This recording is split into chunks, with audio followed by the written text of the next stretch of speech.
Hello everyone, this is Scarzig, and welcome back to another viewer replay review. Today's replay comes to us from Ascetis, and he is playing Vanar versus the renowned Abyssian player Wintermute. So we're going to hop right in here. He told me that this was a really intense match, so I'm looking forward to seeing what both players have come up with. Right away we can see the Gravity Well and the Snow Chaser, which is a perfect opening play for Vanar. You get to deny the the starting mana on your opponent's side of the board, and you get the Snow Chaser infiltrated turn 1. So this is very strong. This play is actually incredibly weak to your opponent going second and playing Blistering Scorn. But seeing as how this is Abyssian, that is a very unlikely play. We see the Lurking Fear come down, and I'm worried that this is going to be a bit too slow. Very, very slow indeed. Because he's forced to take out the Gravity Well. You'll notice that he, instead of stepping up and taking out the Snow Chaser, decides to start working his way towards the center of the board and taking out that Gravity Well instead. The Snow Chaser is going to return to his hand anyway, so it's better to just start cleaning up these walls, start cleaning up these provokes, and make his way to the center of the board. I definitely would not agree with using Cryogenesis on the Mini Jacks, especially when he had the Hearth Sister and Chromatic Cold in hand, however. But again, the Snow Chaser's coming back, keeps coming down, so it's not going to be too much of a worry.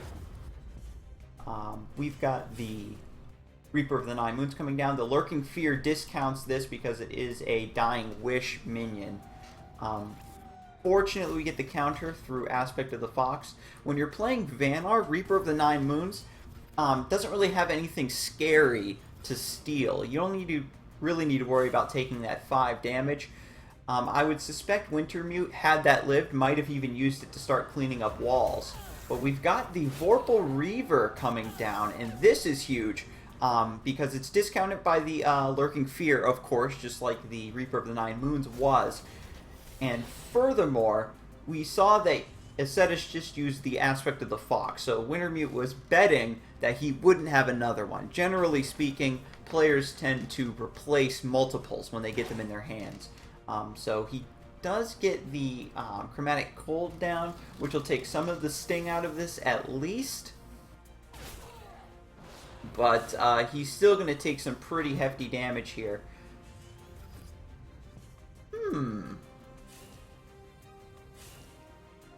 Now this is curious. He's not going to take that free trade. He's going to respect the Sunsteel Defender and just back off and develop more minions. Because he's playing Ramp Abyssian, he knows that he'll just be able to overwhelm Vanar with huge threats. And since he's somewhat zoning Fae at this point, he knows that he doesn't have to worry about her going face so strongly, which is really nice. And as we've seen, this seems to just be a standard good stuff Vanar deck. It's not really based around Winter's Wake or anything funky I'm seeing here. We saw the Gravity Well come out early, but the fact that I haven't seen any Blazing Spines tells me that he isn't going to be playing something like that. This is just a strictly mid-range, probably very aggressive deck. And when you're up against an opponent like this that's playing lots of large threats, then it's going to become a problem here pretty soon. We do notice the Mark of Solitude coming out on the Hearth Sister, so it's able to trade into these a bit better, but Nether Summoning is going to bring back that Vorpal Reaver. And that becomes a 6/6, of course. Of course, because being killed and then being brought back to life makes it cleansed, as you could say. As you saw there, I wanted to point this out. The Consuming Rebirth on the Vorpal Reaver is enormous because he was able to make a copy, then bring it right back.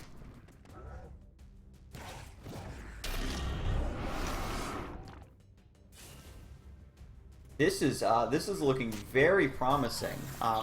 Fortunately, the Sunsteel Defender and the Seismic Elemental are actually going to trade into all these Wraithlings and whatnot. So that's not too big a deal. Dealing with those Vorpal Reavers is huge. I would have actually moved in my opinion, with my general. Once I took out those huge threats and he was just down to Wraithlings, I think that closing the distance would have been a lot better here. Ascetis is playing it cautiously, however. Probably realizes that he'll just be able to burn out his opponent with Warbird.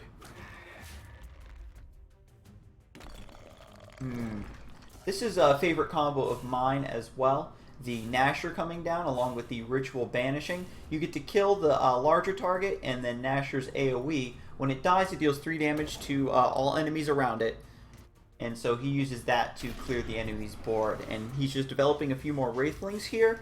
These aren't too strong by themselves, but he does still have this Fox Ravisher available. And if he starts to get more Darkfire sacrifices, etc. going on here, then we can see Wintermeat ramp into some very, very big threats.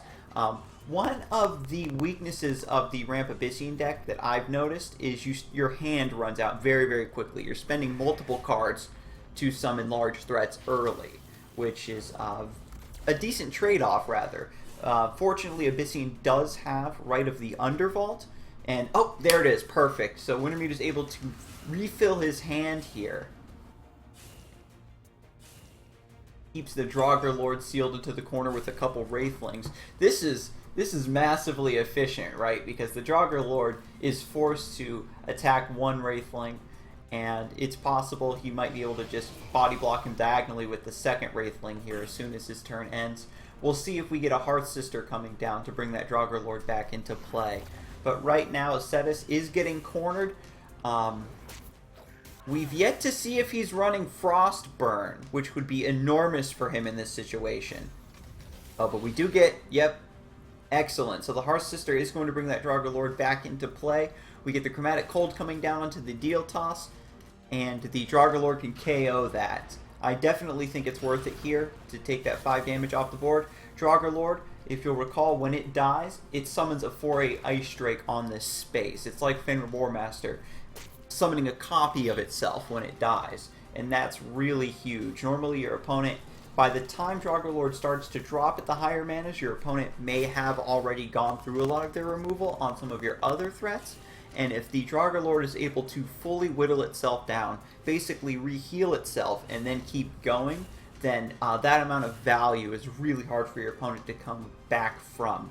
But we see another Vorpal Reaver coming down here, and this is ridiculous. He's surrounded by the Reaper of the Nine Moons, Vorpal Reaver combo here, and those are two Abyssian's most threatening minions. You saw with the Lurking Fear, having those be discounted because they are Dying Wish minions. Very huge. Unfortunately, he's only able to take out the Vorpal Reaver, which in my opinion is the most dangerous of those two, because the Vorpal Reaver is going to hit you for 12 damage if you don't deal with it right away. And so Ascetis is out of cards, and this is really unfortunate. Had Wintermeat not drawn that aspect of the, Rite of the Undervault, goodness, I'm getting my factions mixed up here. Sphinx coming down from Reaper of the Nine Moons. Fortunately, that opening gambit is not going to activate, so we don't have to worry about the riddle being passed back and forth. But we do get a full board clear here now. And Mechazor drops. What? Did Lakian? No. What? What? Where did a Mechazor come from? I missed something. What gives you... what? Oh, Zor. Did he summon a Zor earlier? That's the only way that he could have gotten a Mechazor in his hand, right?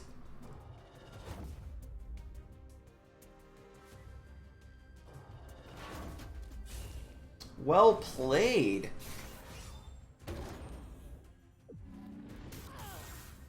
I can't... I was talking about... I'm blown away right now. You guys have to excuse me. This is nuts. I wish that you could hover over a card and it would tell you the source they got it from. Because if that card was created, it's not going to be created by Sworn Sister Lakian, of course. So I think that he must have played Zor somewhere in there. It's a battle pet that when it dies, adds a random Mechazor part to your hand. And I think that he might have abused that randomness factor to maybe pull a Mechazor. That's the only way I could see that coming through. But well fought, Ascetis. I know that you did pretty much all that you could there. By the time you started ramping out those multiple Vorpal Reavers, there's really nothing that you can do as Vanar to counteract that. Especially since Vanar either has to go all in, and then you run out of steam. That is one of Vanar's inherent weaknesses, is that they do lack card draw. A lot of decks that you'll see actually cycle with, they use Snow Chaser as a pseudo cycle to keep cards in their hand. Cryogenesis also works on top of that. Since this wasn't a strict Vesper deck, we didn't see any Vesperic Call come down from Ascetis, which is another really good Vanar card to keep your hand filled. And so, essentially, he just got outvalued. That was a very interesting match, to say the least. To have the play there where he used Consuming Rebirth to kill his own Vorpal Reaver, and then bring it back with the Nether Summoning, so that he could have 2 Vorpal Reavers and then summon another one. And he pulls a Mechazor. I'm sure that you guys watching the tape saw something where he got that Mechazor, but I completely missed it, so that thing came out of nowhere and shocked me. But enough gushing about this match. It was awesome. Thank you for joining me today, and I hope to see you next time. Have a good one.